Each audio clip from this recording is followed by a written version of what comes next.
Hello, good evening, and thank you for joining us for a new College of Visual and Performing Arts speaker series. Tonight's event is called The Artist Activist Centering Black Voices. This series features nationally renowned artists speaking about the essential intersection between the creative sector and social justice movements and igniting meaningful dialogue within our community. Special thank you to the curatorial cohort of anti-racist Mason educators who have programmed this series, as well as student involvement and the Visiting Filmmaker series for their support. My name is Taj Kokayi. I am a third-year student filmmaker at Mason, and I will be your moderator tonight. And our speaker for today is Bree Newsome, who is a filmmaker, activist, musician, and artist. And we're so happy to have her with us tonight. And now I'll let Bree introduce herself so we can get started. Yes, absolutely. My name is Bree Newsome. I am, as Taj said, an artist and filmmaker and activist. Most people, if they are familiar with me, it's probably because of the act of civil disobedience that I committed in 2015 when I scaled a flagpole at the State House grounds in South Carolina and removed its Confederate flag. People may be less familiar with the fact that I am a filmmaker. That was kind of my background, and that was my focus really before becoming involved in the modern movement. And I'm just excited. Thank you so much for inviting me to have this conversation, because I really do think that this intersection of art and activism is extremely important. It is something that I myself have come into a deeper understanding of, in recent years. So I'm just looking forward to this conversation. I think it will be great. So glad to join. Yes, oh hi. Yeah, thank you for being here. So I guess we can go. I guess we can go ahead and get started. So going off what you just said, my first question is, how would you describe the relationship between art and activism? Yeah, absolutely. I think that there's somewhat of a distinction between what is conscious and what is unconscious when it comes to that, right? So like Hmm. in my case, when I look back on it in retrospect, like before the point in time where I said to myself, I want to be an activist, right? Like I'm going to devote an extensive amount of my time and energy to social justice causes. When I look back on it, politics, social justice issues, those things were already influencing my art, right? And I do Yeah. think that there is an aspect of art and creativity that is always has somewhat of activism in it, right? Like if you think about it, right, creativity is about putting something in the world that was not there before, right? And I Hmm. know we're going to get into this a little bit more in our discussion, but I really don't think you can overstate the influence of art in shaping how we think, how we view the world. Art is often a reflection of society. Art also really impacts society and how people, Yeah. see it. I don't believe there's such a thing as apolitical art. I really don't think that's such a thing. So I think it's kind of more the extent to which are we aware of it. Kind of going back to what I mean about conscious versus unconscious. Like, how are we understanding how a work of art fits into its time and place, in the time and place in which it was created. But there's no such thing as Yeah. apolitical art. There's no such thing as art that has no social impact. Hmm. Yeah. Wow. I really love what you said. I definitely agree that every piece of art has meaning, has like a message behind it. And I think there's definitely a very direct connection between art and activism, kind of like a yin and yang, like they're just fundamentally tied together. Going off what you said, there's like a common saying that art imitates life, but I like to say that life also imitates art because like what we see in art just so directly impacts what we do in life, like what people see on screen informs how they interact with people in real life, how they view political messages, and all that kind of stuff. I mean, we've seen it with Get Out recently. Like as soon as that movie came out, there was just a spike in people talking about microaggressions and racial and like interracial relationships and just all those things. So I think it's very important that that we know that art and activism are just so fundamentally tied together. Absolutely. Yeah. And I think, like if we look at an issue like race, for instance, right? A Hmm. lot of the understanding around race, especially like in the 20th century, like up to now, has been shaped by Hollywood. It's been shaped by media. And that's, Absolutely. exactly, like people for the most part live in very segregated communities, and a lot of our understanding of people who are different from us is very heavily shaped by media, and art. So we Hmm. we really can't, again, you can't overstate its influence. Yeah, definitely. Yeah. So So when we get into talking about telling those important stories about social justice and about race and that kind of stuff, how do you draw the line between telling stories and not force it down people's throats? That's a great question. I mean, I think it's subjective, right? That's kind of a matter of opinion. I have been seeing some of the discussion around Lovecraft Country, for instance. I don't know if you've been seeing some of the Yes, discussion yeah, people are I've having watched it. around that. Yeah, exactly. And like, Hmm. or just film in general, right? And depictions of history and Black trauma and, social issues and how those are handled.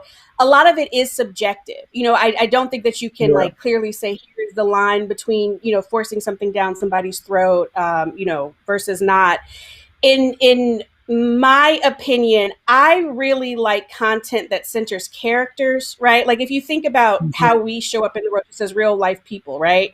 Our whole lives are impacted by everything that is around us, right? But we're also three-dimensional characters. So, like in Yeah. my view, like my subjective view of it is, I feel like I'm being beaten over the head when it's like the subject matter is, Hmm. or well, I'll put it this way: when the character is secondary to the subject matter.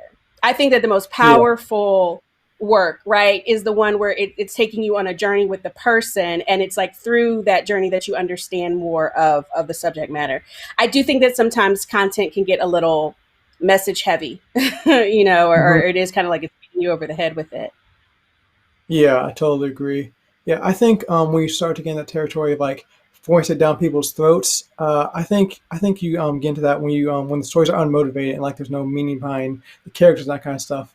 Like so like when you're crafting stories, I just think it's important to make sure that the stories are authentic and the characters feel real and like their journeys feel relatable. That way audiences are like able to resonate with them because otherwise you're just going to feel like you're just checking off a diversity checklist, that kind of stuff, and trying to meet a quote about the stories you're telling. Yeah, Yeah. no, I completely agree. Hmm. Yeah. And then going off what you said earlier about like black trauma, um, like obviously there's been a lot of people asking questions about like, oh, why are we seeing all these black trauma stories and that kind of stuff. What's your thought about that? Again, I really appreciate content, particularly Hmm. if we're talking about like not documentary, right? Like we're talking about narrative stories where Fiction. you hire Yeah. actors. Yeah, Hmm. I really appreciate content that allows Black actors in particular to be three-dimensional characters, to have flaws, because I do think that we kind of went through this period, especially like in like the 80s and 90s, when we started to get more representation, where there was a lot of pressure for any representation of Black people had to be positive, like almost to the point that it's like not a three-dimensional human kind of character. And I mean, obviously, yes, trauma is a part of the experience, but it's not our entire experience. It's not our entire Yeah. life. You know what I mean? Hmm. I Yes, think I definitely. think Toni Morrison is an excellent example of someone whose work managed to kind of thread that needle, where it's dealing in trauma, but you're also getting very three-dimensional characters. Through that, you're getting very Hmm. human characters who show up in ways that all humans show up in society: positive characteristics, negative characteristics. They're living their lives, they're impacted by the trauma, but they don't exist solely to tell you about the trauma. The trauma is a part of the story because it's the world in which they live. Yeah. You know, Hmm. so like to me, I also hear people complain a lot. They say we don't need any more slave narratives. See, I don't think we've gotten enough slave narratives. Like I don't think there's Yeah. enough. I think that the frustration, right, is that it's a very narrow kind of narrative that we get. Yeah. The stories are often a lot the same because we're talking about like at Yes, least a it's 400-year period. Exactly. Like so again, I just, in my view, a lot of it comes back to what are we getting in terms of character and story. hmm That's not Yeah. centering the trauma, but the trauma is just a part of the world that the person is in. Yeah, yeah, I agree. I think there's definitely a place for both, black trauma and black joy, because while it is Mm-hmm. important to show how really history has treated us as a people, and to show like that these atrocities are still affecting us to this day in hundreds or thousands of ways, like we can't only focus on that because like you said, like it portrays like a very narrow way of thinking for people, and then black people in particular feel like the only stories they have worth telling are stories about trauma, when in actuality that's not true. So I think I think it's just about towing that line and finding that balance between black joy and black trauma, and incorporating both of those and making sure that characters feel, like we were saying, authentic. Mm-hmm. Yeah. hmm Yeah. So going off of that, recently we've seen a spike in black horror with Get Out, Us, Candyman, Lovecraft Country, and then Paramount's making a new movie called Spell. Why do you think we're seeing so many black horror stories now? I'm not sure exactly why. Like if I'm trying to pinpoint, I mean, I'm excited for it because I've hmm been a long time horror fan. I did a short film in college that was horror, and at the time, that was I don't want to say groundbreaking, but it was something people took note of because it wasn't like the typical content that you would get to have an all black cast in something that was like a horror genre film. I do think that it kind of reflects just the fact that we are feeling getting more freedom in terms of genre. I definitely think that there is this thing that's happening right now, kind of very similar to what happened in the 60s and 70s with the Black arts movement, right? Where you have a lot going on in terms of like social and political movement.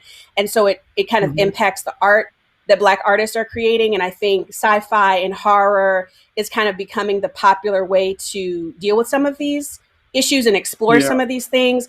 Jordan Peele obviously has had an enormous impact on that, and I think Get Out. I don't think you can. hmm I think you have to kind of point to Get Out definitely in recent years as having an enormous influence in that and in the popularity of it. Because once something is successful, obviously then it kind of Everyone wants to opens up make the it. gateway to get more funding. Exactly. It will kind of increase Yeah. the possibility of getting funding. So I mean, I think it's cool. Like I don't.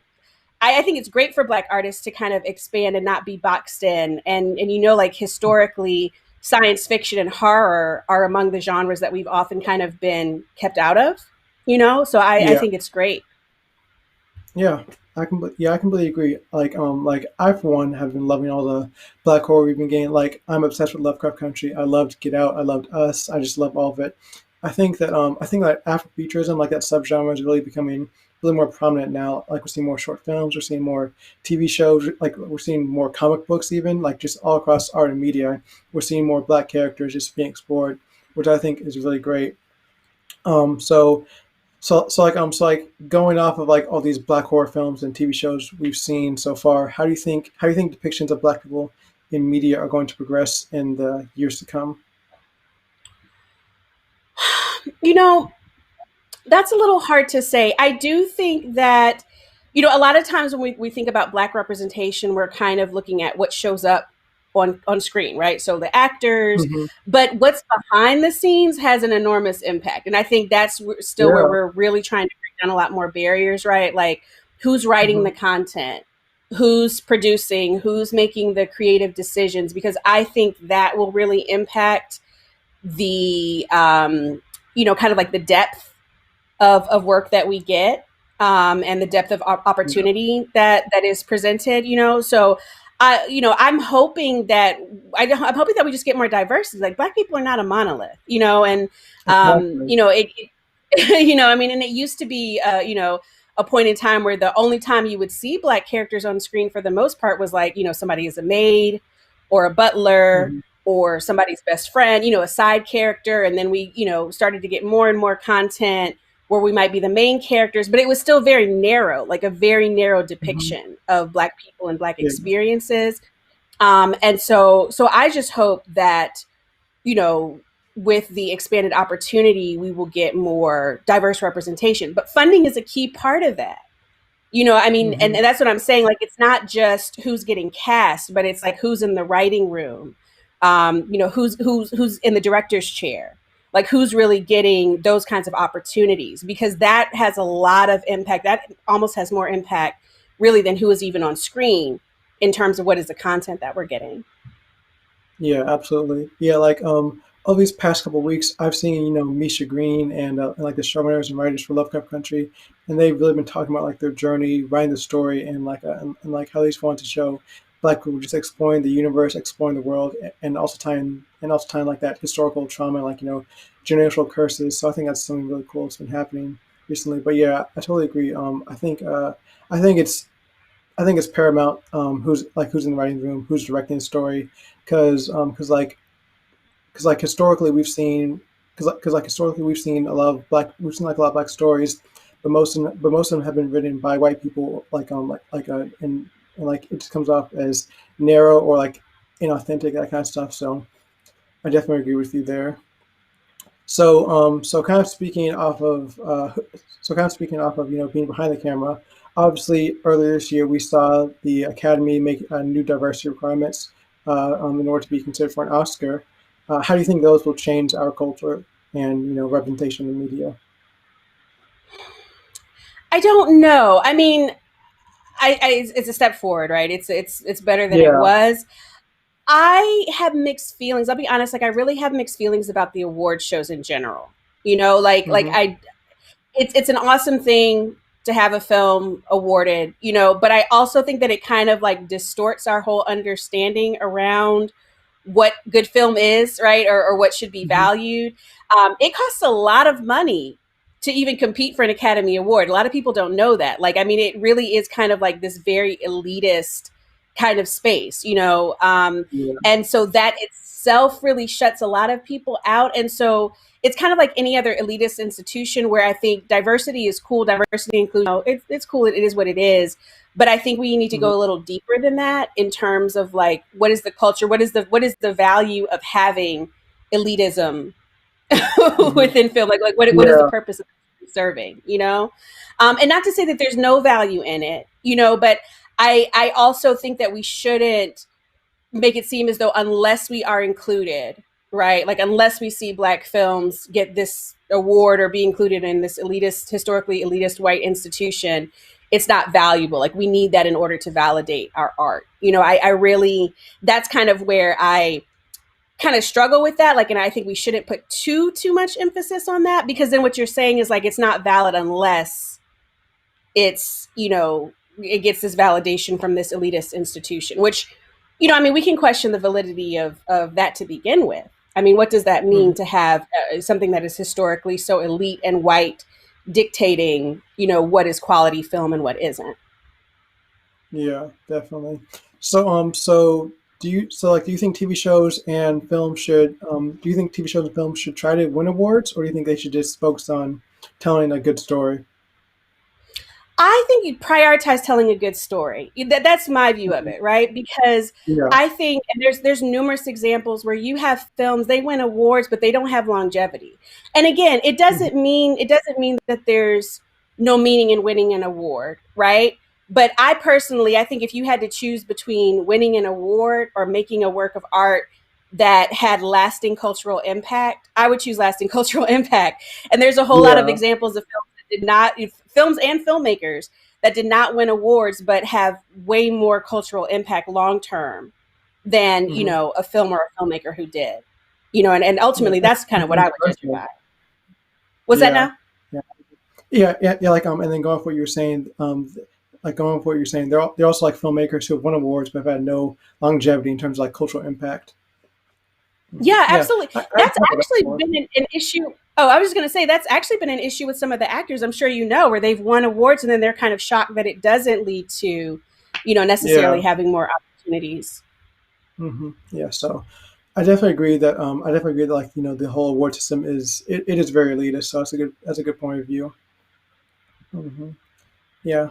Okay. So I did want to ask you questions about like you personally. So as you said before, you're famous for being the woman who took down the Confederate flag in South Carolina. So did you want to talk about that a little bit?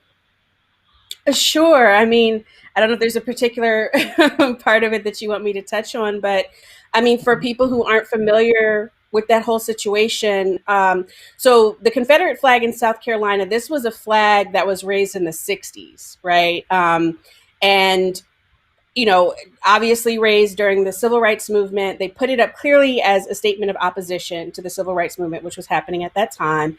It was always a controversial issue. The NAACP had led a boycott of the state of South Carolina over the display of this flag.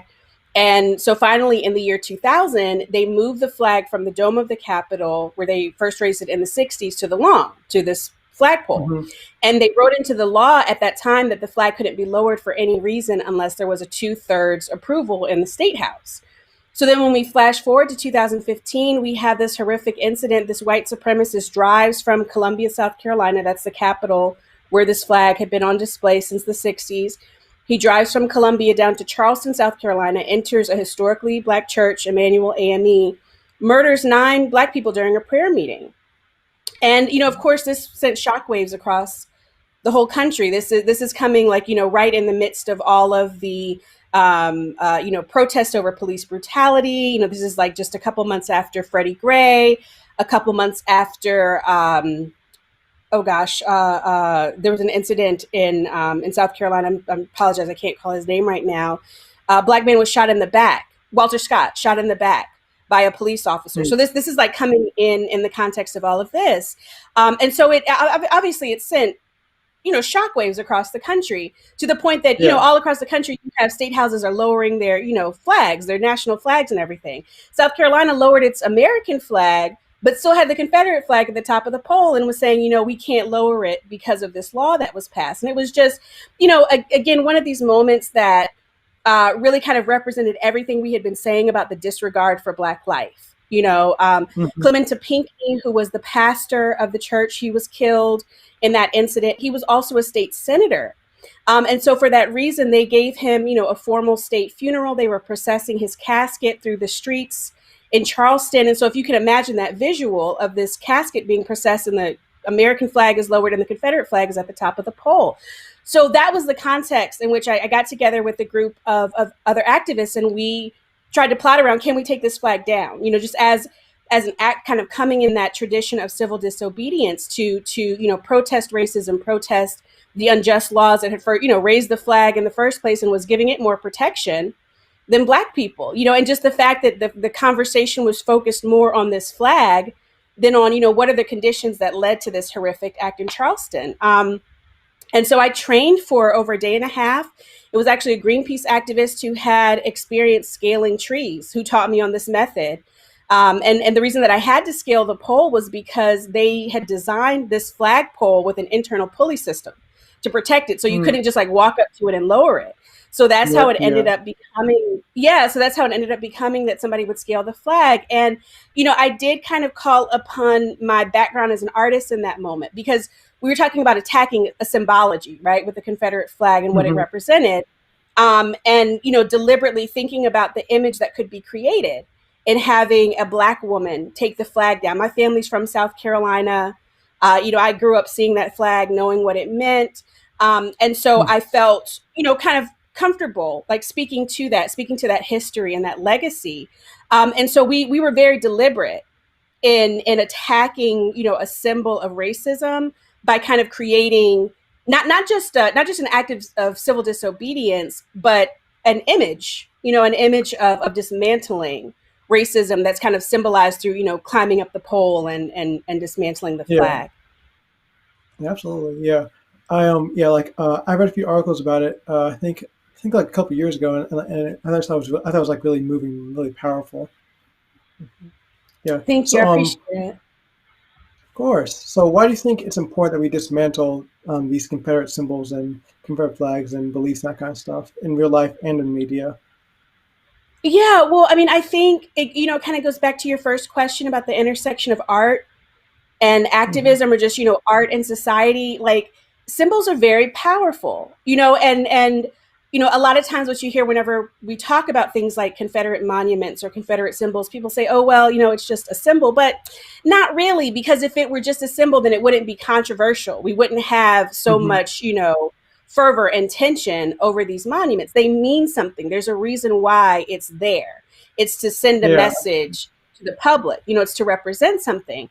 And so, I do think it's important that we don't stop at symbols. Like, one of the things I constantly caution against is I don't want us to, take down the flags and take down the monuments and then pat ourselves on the back and say racism is over, right? Because we know it goes so much Hmm. deeper than that. But we have to really recognize the connection between those things, right? And so it does Yeah. matter.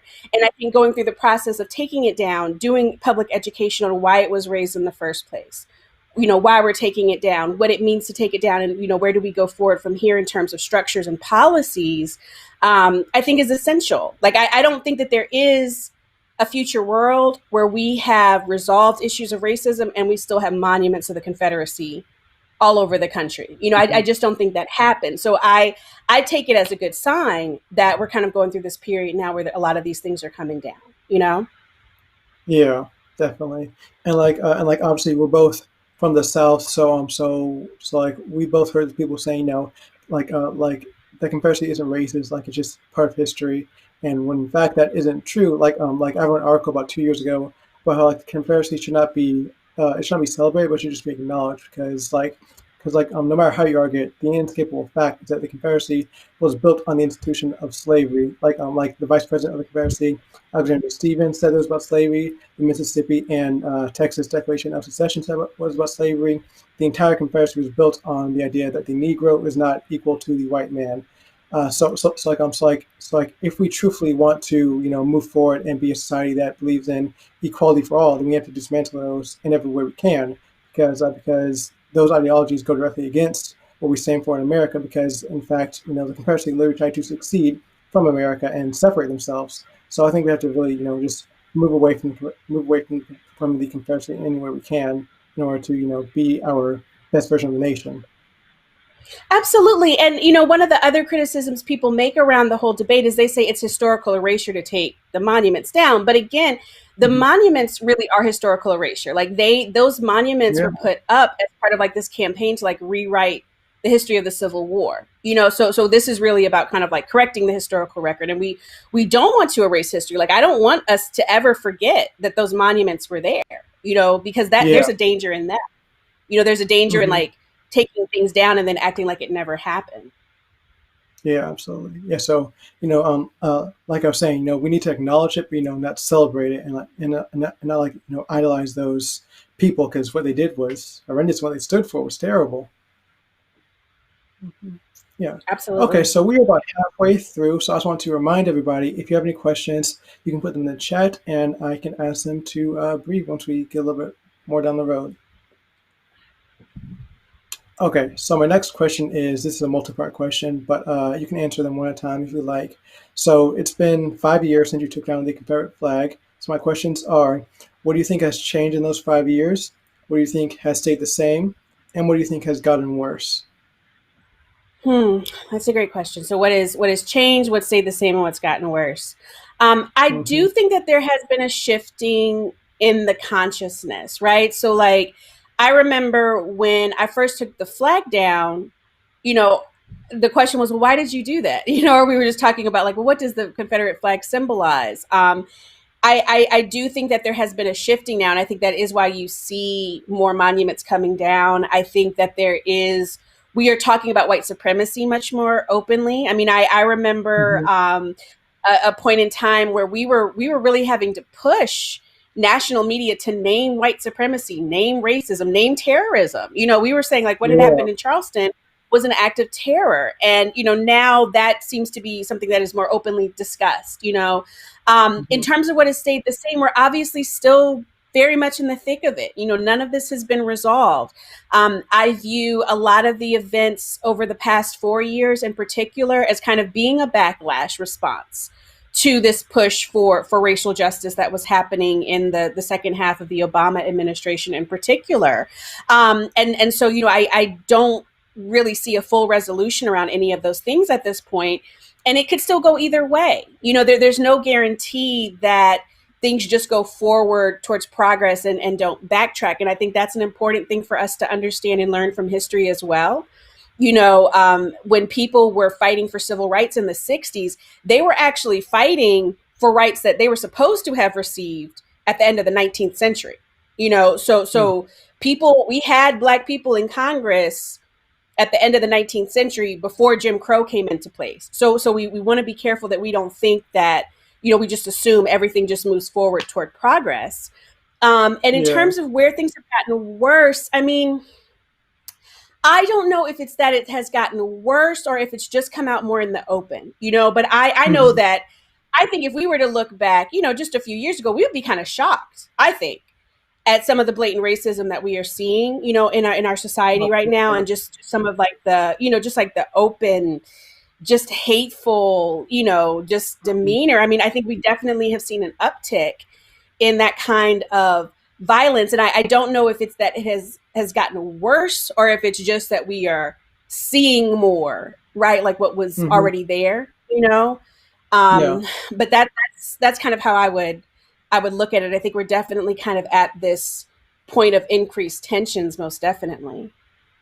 Hmm. Yeah, and what you just said really makes me think of a quote from Will Smith. I think he said earlier this year. He said, "Racism isn't getting worse; it's just getting filmed." So I think technology has really played a big part in changing that racial dynamic. So how do you like to think all the footage of racial violence and police brutality has changed the narrative of racism in America?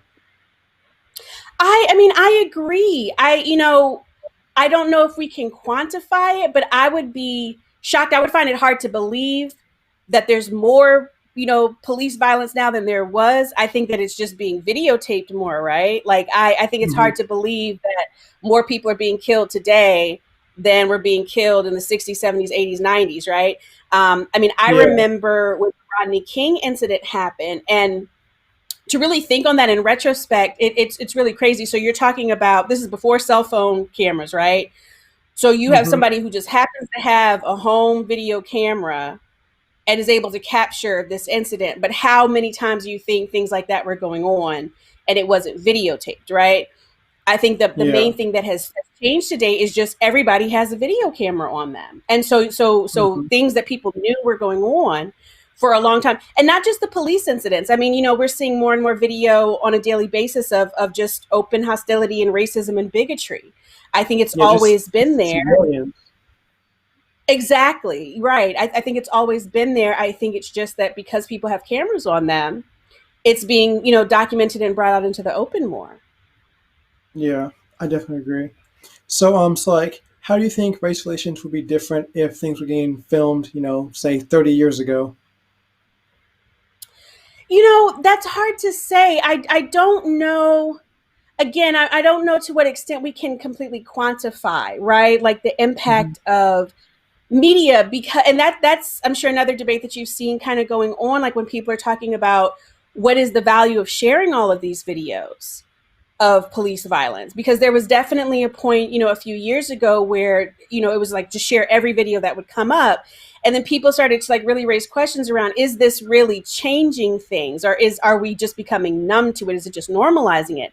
When you look back at lynchings and like the history of lynchings in this country, people used to make postcards. They would take photos. They would, so it's not like this was something that was completely unknown was happening, or that, people seeing images of it shocked them to a point where they were like, oh, let's stop doing this. So I think there is a lot of question around that. I'm sure it goes both ways. I'm sure there is an extent to which, obviously, seeing things on video has an impact, especially in some of these cases. Most of the cases where it has gotten the biggest response is because it's on video and everybody sees it Hmm. for themselves. Like this is a blatant, like George Floyd, very blatant case. Yeah. Um, at the same time, I do think that we have to be careful that we don't kind of play into a pattern that we've had in this country where people just are so used to seeing violence against Black people. I mean, when you think about it, you don't really see murders of other races of people just being played on TV so casually. And I think Yeah. it does kind of reflect the extent to which people are just kind of numb to violence against Black people. So I Hmm. I think it kind of goes both ways. Yeah, I definitely agree. Yeah, like obviously this past year we've seen dozens of videos of police brutality and racial violence from even civilians, like we talked about earlier. And like I guess the most blatant example would be George Floyd, and there were dozens of videos from different angles, different lengths, different people's perspectives, different witnesses, all kind of stuff. And like that George Floyd case just blew up. But like here we are, was it like 8 months later, and we still have like police officers who are really just gone free, and like we've even had people who side with the police and say George Floyd was in the wrong, even though we have all this footage saying that George Floyd was in fact just being mistreated. So like it's very obvious that So like it's very obvious like having just footage of it isn't enough. So what do you think we need to do to really move forward to a place where we do actually reach social justice and just cohabitation really? Yeah, I mean, you have to change a power structure. That's the reality of it, Hmm. right? So Yeah. I think the reality is that so long as there are people in power who embrace the racist power structure, things will not change. Hmm. Changing hearts and minds is a part of it. Yes, there are people who when they really become aware of what's happening, they are ignorant to it, they become aware of it, and then they will shift. But much of the status quo is held in place by people who are very conscious of what they are doing, and I think that's important for us to understand and acknowledge. I mean, what's going on right now with the current administration, and I mean, this election, like that's an example of people being in positions of power carrying out a very specific agenda. And if you Hmm. want to change things, you have to change who is in power. You have to change who's making the decisions. The situation with policing, that's an institutional problem. This is going Exactly. back, decades, centuries, right? This is baked into the Yeah. institution itself. And so you have to change institutions, you have to change power structures. It's not just and like a lot of times when we talk about things like racism, people kind of personalize it where they're like, well, I don't hate anybody. But see, it's not about you hating someone, right? Like Mhm. it that matters. Yes, how you feel about other people matters. But we're talking about systems and structures that have been designed to create certain outcomes, right? And this plays on a daily basis. It's baked into law and policy, and you really can only change that by changing laws and policies and structures. Yeah, and like even going off that, I think it's really important to change it even at a lower level, like in education, because like that's where things start, like elementary school, middle school, high school. I think that American education has really had it's really had like this revisionist it's really had this revisionist history where like where it's painting black people in really three eras, like there was before slavery, there's slavery, and then there's segregation, civil rights, and that's all that we've seen black people. When in actuality, like we have way more history than that, like we have positive history in America. We have Black Wall Street, and we have Tulsa and everything like that, but no one ever learns about that because America's been so monolithic in how they portray black history and African history. So I think we definitely need to start education and then also get into laws and just changing everything about the system on all of its levels. I completely agree. I mean, that there's a reason why education has always been one of the major, battlefronts, because Hmm. that's where influence how people view everything and understand everything around them. So I completely agree. Yeah. And then I guess going off what you said a few minutes ago, how it's really important to change, people in power.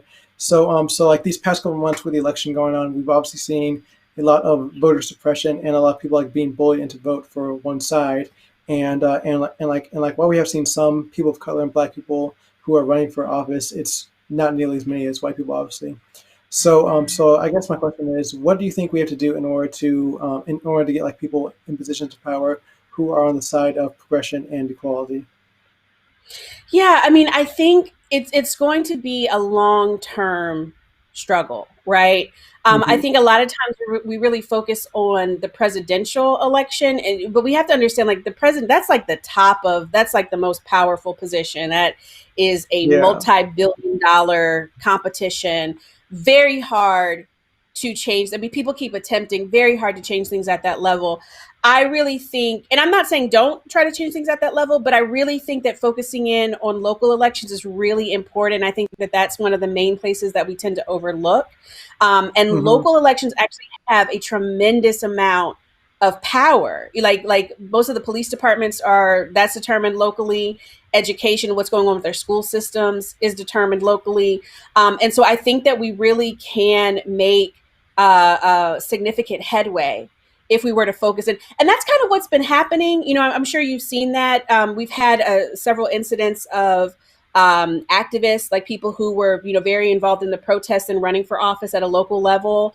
We're starting to see some Hmm. people even win congressional seats, which is really Yeah. key. It's going to be a slow build process. We are going up against a very highly organized system that was really designed Hmm. to keep us out. So it doesn't happen overnight. But I think that that's kind of how we have to approach it. Hmm. Yeah, definitely. I completely agree with everything you said. I think starting at local levels, like I guess council member representatives, all kind of stuff. I think that's where, like where really the groundwork is laid, and we need to start there in order to build up and have more control and people in positions of power, like you said, who are on the side of progression, equality, and just and like just representation, really. Hmm. Yeah, and organizing as communities is really important too. I think sometimes we think that all we do is vote somebody in and then they're on their own in their office supposed to make change happen. And really the power, Hmm. I mean, most of the power really resides with the people. And it's really kind Oh, of a matter of how absolutely. organized we are, you know? Hmm. Yeah. So I think we have to kind of do both. Yeah. Hmm. Yeah, yeah. So I guess speaking off of how speaking off of the power of the people, community organization. This year we've seen protests pretty much every day for the last 10 months.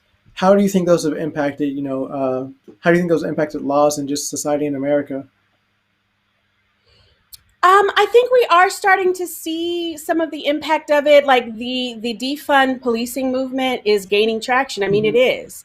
Again, it's not Yeah. going to be overnight. You're talking about taking on a highly organized empire. I mean, realistically, Hmm. right? It's not going to happen overnight. But I do think that we are seeing another one of these kind of watershed moments where it might feel like things are kind of moving slowly and then suddenly there's a lot of change and reform that happens. I'm like everybody else who's like frustrated with the rate of progress. It never happens quickly enough for me. But Hmm. I don't think that we should give up. I think we need to stay determined because I do think that it's having an impact. And you can the fact that you have your opposition pushing back so hard is actually an indication that you're having impact because they wouldn't be fighting so hard. There wouldn't be, such an effort to try to shut Yeah, down it's pretty everything that's negative. happening. Exactly, exactly. So I think that we're going to see some more policy shifts happening. And I also think that circumstances are going to force that change. Like what's happening with the pandemic right now, we need things like universal health care. We need things. I'm very involved in the housing issue. Hmm. We've got to change these laws around housing because we're looking at like millions of people possibly being put out of their homes. So, I think if we keep pushing, I think we could really see some great changes.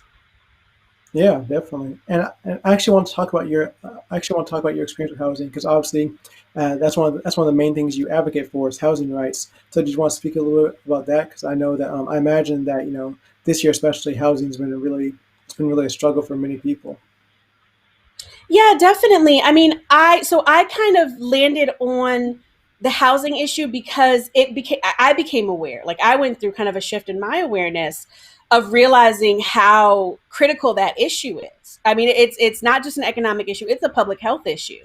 And the pandemic has Hmm. shown that because we're at a situation right now where people getting forced out of their homes not only does it create this economic crisis, it creates a health crisis in the middle of a pandemic where you Yeah. need people to be kind of like sheltering in place. And housing, the organization of housing in America is so fundamentally unjust. It's like one of the main ways that racism has been maintained has been through Hmm. denying Black people, access to housing, access to loans, devaluing wherever it is that we live. So I mean, just like policing and education and healthcare and all these other issues, housing very fundamental to how we, if we're talking about tackling racism and economic injustice, very fundamental. And one of the other Hmm. reasons I landed there was because I realized we can't organize a community that's constantly being displaced, right? Like, how are we Yeah. going to organize a community around voting power or any of these other things when people are constantly being put out of their homes and pushed out of the city or pushed somewhere else? So, um, you know, I think here, particularly here at the end of 2020, we are looking at a housing catastrophe that is probably going to be bigger than what we saw in 2008 if nothing is done about it. So it's Hmm. very, very important issue. Yeah, definitely. Yeah, like I agree with what you said. Housing is one of the main ways that racism and injustice is performed because like we have gentrification, we have white flight, we have targeted policing, we have lower funding, we have worse education, all that kind of stuff. So housing is definitely somewhere that we need to focus on as a community. Okay, well, we have 15 minutes left, so I want to hop into some of our audience questions, if that's okay with you, Bree. Yeah, sounds good. Okay, so our first one is our first one ties back to Lovecraft Country, and it says, "Can we explore more of those depictions of what happens when art and activism meet, especially in this moment?" Yes, I'm not sure I'm understanding the question. Okay, so it says, "Can we explore more of these depictions of what happens when art and activism meet?" Sure. So, I mean, I think that we have seen this period of time where the explosion in activism is impacting what we're getting in terms of, artistic depictions, and those two things are having conversations with each other, there is a lot of there's question and debate. I mean, and that's with all art, right? I mean, art is subjective. It's Yeah. always going to be subjective. It's always going to be subject to critique and debate. One of the main things that I have seen kind of discussed about Lovecraft Country is, how history shows up in the project. Black trauma, how that is being depicted and dealt with. And again, I think I am really curious to kind of see where things go with this. One of the other projects I saw discussed a lot was Antebellum, the Janelle Monáe Hmm. film that came out. But again, I think Yeah. that all of that is a reflection of both, again, kind of like the Jordan Peele effect, if you want to call it that, Hmm. with Get Out and this like focus in this moment on issues of racial justice and history and how are we understanding history. I think it's good in a way that there is this interest in history that is often buried or that has not been, particularly among the mainstream, as common, I guess, like in the popular consciousness, if that's how you want to put it. Um, Hmm. but how are we dealing with that history? What is the value of it? I personally, I have to pick and choose sometimes, like when I subject myself to trauma as an audience member, because it's a lot, and as an activist, I personally am not always able to watch things that are dealing with, like, for instance, police brutality or things like that. Like sometimes I have to take Oh a break yeah. from the news, let Hmm. alone like, when that shows up in films and pictures. Hmm. And this is not a new debate either. I think this is something that has been going on for a very, very long time, just in discussions of Black art in general. Yeah, definitely. Yeah, I totally agree. Like I also have to sometimes, just block myself from watching things about Black trauma. Like I think the main example that comes to mind for me is Ava DuVernay's "When They See Us," her Netflix series that came out a couple years Mhm. ago. Like I can't even watch that show because it makes me just so furious and sad and that kind of stuff. So I totally agree. Yeah, I watched the first episode. I watched the first episode and I took a long pause before I finished the Hmm. rest of that. Yes. Yeah. Okay, so our next question is it's directed towards you. It says it is important to cite Black women and identify those and identify those who have had the greatest theoretical impact on our work. So it says, Bree, who has impacted you the most? Hmm, that's a really great question. Um, I've been impacted by a few folks. I mean, when you asked that question, one of the first people that popped in my mind was Toni Morrison, just because I remember Hmm. reading Beloved and that just like blew my mind. Like there's a few texts, or not just texts, like works of art I can recall where I encountered it and it just almost like shifted the way I looked at things or considered kind of like what was possible. Toni Morrison is definitely one. Octavia Butler is Yeah, definitely another. Julie Dash had a tremendous impact on me. The filmmaker, gosh, there's so many, but yeah, I mean, I think what was like when I think about particularly with Toni Morrison, like Beloved, like why that was so. impactful to me was because it, in some ways, it is horror, right? Like, I mean, it's like it's historical, it is horror. But again, kind of going back to what we talked about earlier, like the way that she had like these fully formed three-dimensional characters. Like I was like, you're experiencing like the horror of the story and the situation, but the characters were what was so compelling and rich in it. Hmm. And that really kind of I just those are just some people that are top of mind to me that really just kind of inspired me to like tell the stories I want to tell and not worry about the rest. Like I Yeah. really think as an artist, if you are in a position to make the art that you want to make, that's the best position to be in, and everything else can kind of flow from there. Yeah, I agree. Yeah, like Octavia Butler's also really inspired me as a filmmaker. Obviously Jordan Peele has, Regina King, all those people. They've just been really like informative, and like I think they've like really set the groundwork for what we need to do next. Yeah. Okay. So my next question from the audience is, what do you think about changing the name of the Edmund Pettus Bridge to honor Representative John Lewis? The world should remember what happened there, and going back to discussing erasing racism. Yes. Yeah, I So the mean, question. No. Go ahead. oh no, was there more to the question? No. No. No. That was it. I was just going to repeat it. Oh yeah, yeah, yeah. I mean, yeah, I mean, I would support that. Again, to me, what matters is how are we making sure that future generations understand what happened. You know, Yeah. I don't want future generations to say, okay, we drove across John Lewis Bridge. They don't know who John Lewis is. They don't know how it used to Hmm. be named Edmund Pettus. They don't know anything about Bloody Sunday, right? So, like, to me, the important thing is like, how are we doing the education around people really understanding that history? Because I really do agree with the saying that those who don't, what is it? Those who fail to understand history are doomed to repeat it. I think that's very true. Repeat it. Yeah. Hmm. And so I think it's really important, as we're going through this period of like changing names and doing all this, so that's all great. We want to make sure, like, what is the education that's going along with that, because that's what's really going to be transformational, in my opinion. Yeah. Yeah. I completely agree. Okay, so our next question is, Bree, what is your response to artist representations of you removing the Confederate flag, especially depicting you as Wonder Woman?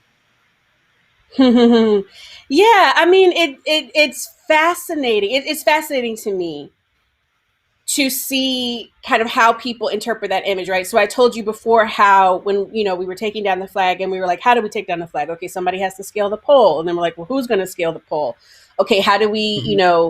create a new image through this action? Then to see all the ways that people interpret that, I mean, it's powerful, and it kind of like reinforces to me again the power of imagery, the power of an Yeah. idea. Hmm.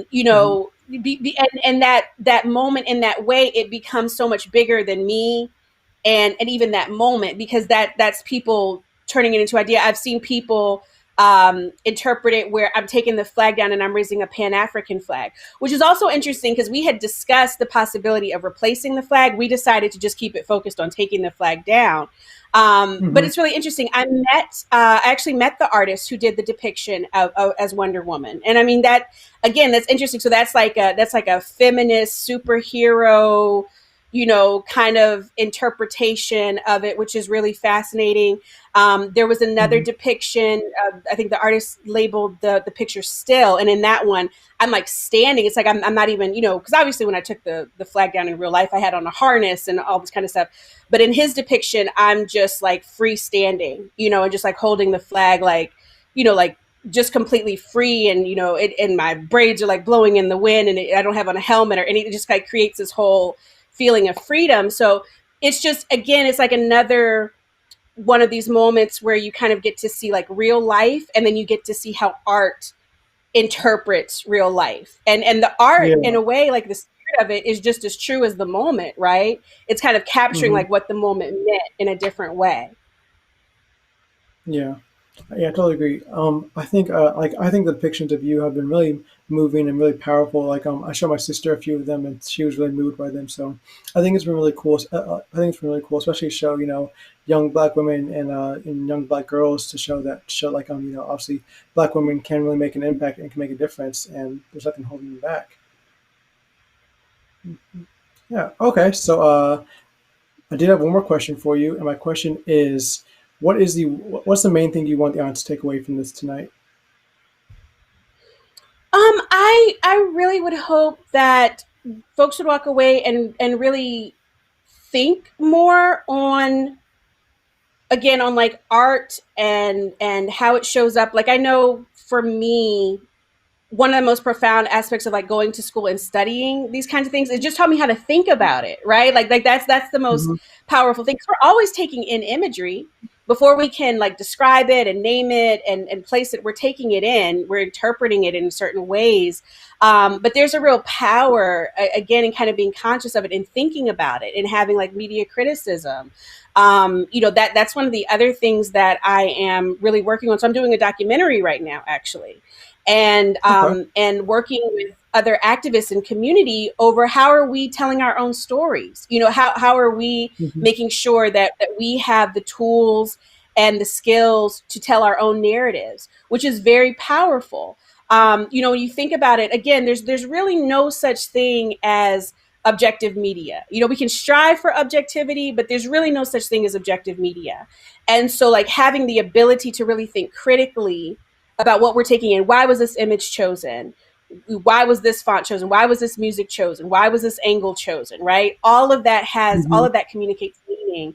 And so I would hope for the audience, whether you are making art yourself or you are just a lover of art, that you will think about that and think about the power of it. People, sometimes in this society in particular, people kind of diminish the power and the importance of art, but it's so critical. It's so critical. You Yeah. can't downplay it, and we really do lean into art in order to like give meaning to our human experience. We really do. And so I hope everybody Hmm. will continue to kind of like value and appreciate the arts, support the arts, recognize the importance of it, and kind of the power that it can have, particularly in this moment. Yeah, definitely. Yeah, and then we actually have a question in response to what you just said. So from the audience, so the question says, Bree, what advice do you have for students who are trying to understand the role of activism in their art? It's a great question. Yeah, no, that's a great question. I would really encourage you to be introspective, because I know if you're like me, sometimes I make artistic decisions before I even understand why I'm making a decision. And I think there's value in that too. I don't sometimes I think you don't want to overthink it too much. Like let whatever comes up naturally from you intrinsically, let it come up and then figure out Hmm. why that was coming up for you. But I would really encourage you to think about it. Like I said, I think at the beginning, that was showing up in my art before I even realized it. Social things were showing up in my art before I even really recognized that it was there. So I would really encourage you to like look at what you are creating, look at what's coming up for you, what is on your mind, how is it showing up in your art? Because what that then does is it will empower you to be an even more kind of deliberate and conscious artist in terms of like what you're trying to communicate and get across. So I would just kind of encourage you, like, be introspective, kind of switch to being an audience member and really kind of look at what it is that you're creating and think, why is this here? What's coming from me, from inside of me into this art? Yeah, definitely. Wow. Yeah, it's a fantastic response. Yeah, this was a really great talk. Yeah, I appreciate it. Hmm. Yeah, absolutely. Yeah.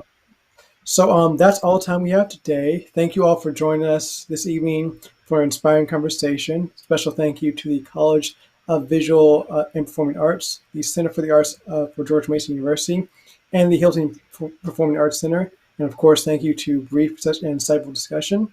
Be sure to tune in for our next Artist Activists event on December 1st. My name is Taj Kokayi. Have a great night.